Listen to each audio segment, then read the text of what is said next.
I love a good swoop top haircut. They look so classy, they look so cool, and I wanna show you how you can achieve that look. The biggest difference is the angle of the top. Most haircuts, you will cut the top square like this. The difference between a swoop top, listen up because this is the biggest secret, is the angle.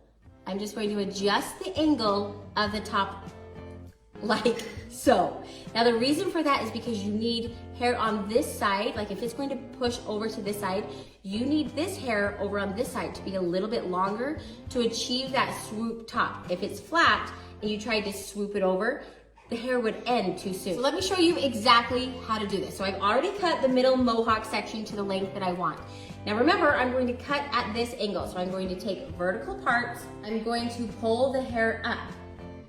Now you need to find your middle mohawk guide, which is right there. That is an easy guide to find because it's so different.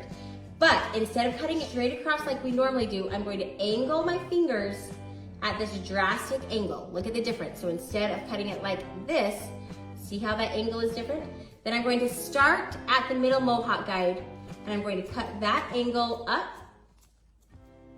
So now the hair, you can see, is cut at this angle. Longest part on the side that he's pushing over from, shortest part on the side that he's going to push to.